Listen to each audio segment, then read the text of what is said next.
Hello good morning students.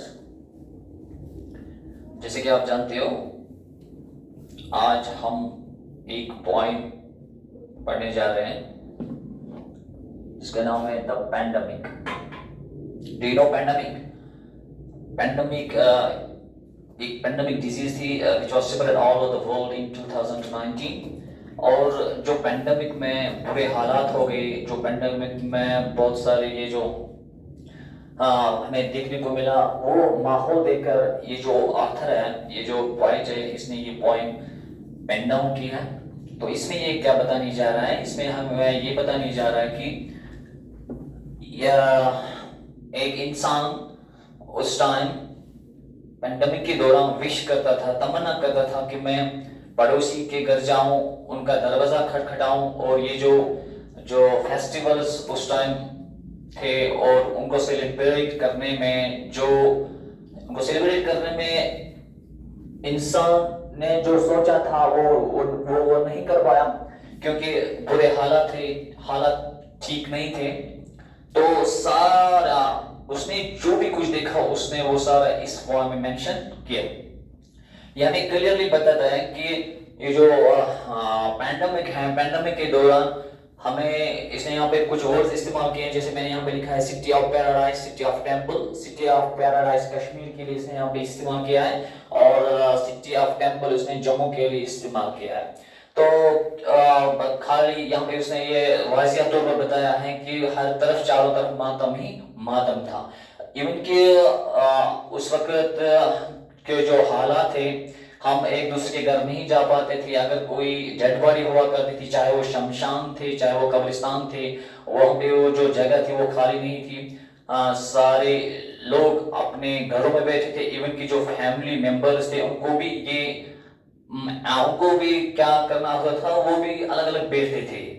अगर कोई मर भी जाता था तो डेफिनेटली जो आखिरी रसूमात हुआ करते थे या आखिरी तदाफीन हम जिनको कहेंगे, तो डेफिनेटली क्या हुआ करता था वो भी अंजाम नहीं दे पाते थे, only because of pandemic। सो आप पेज नंबर 152 निकालिए, वहां पे पैंडेमिक पॉइंट है, हम ये रीड आउट करेंगे। तो इसके साथ मैं आपको ये बताऊंगा। Page number 152।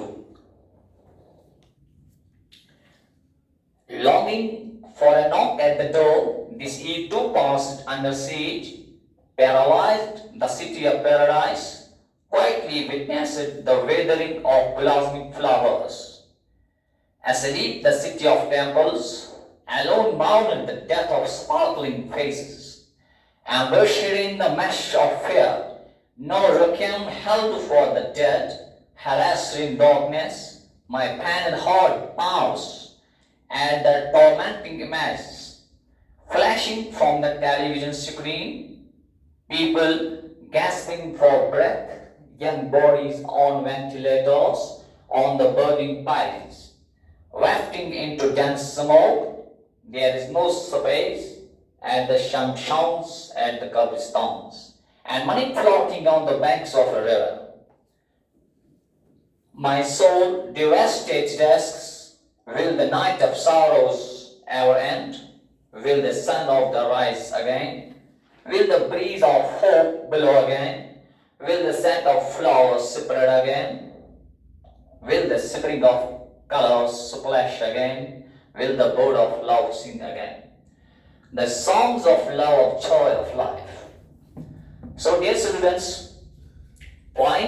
इस पॉइंट में ये जो पॉइंट है, ये क्या हमें बताने की कोशिश करता है? हमें यही बताने की कोशिश करता है कि इस पैंडेमिक के दौरान जो हालात थे, एक इंसान ये चाहता था कि हम एक दूसरे के घर जाएं, एक दूसरे के घर जाके ये ईद सेलिब्रेट करें, ये फेस्टिवल्स अच्छी तरह से सेलिब्रेट करें, लेकिन माहौल देकर उस टाइम के जो हालात थे वो हालात देकर इजाजत नहीं था। और साथ साथ में जो उस टाइम जो ईद थी वो भी सीज में चली गई। Do you know siege? Siege means isolation और सेपरेशन, यानी हम उर्दू में ये कह सकते हैं कि नाकाबंदी थी। बाय फोर्स हमको अंदर बिठाया जाता था, क्योंकि you know there was pandemic disease all over the world. और साथ साथ में ये बताने की कोशिश करता है कि जो सिटी ऑफ पैराडाइज, यानी यहाँ पे जिक्र हुई है कश्मीर की जो हालत थी वो पैरालाइज, मोशनलेस, वो पैरालाइज हो चुके थे।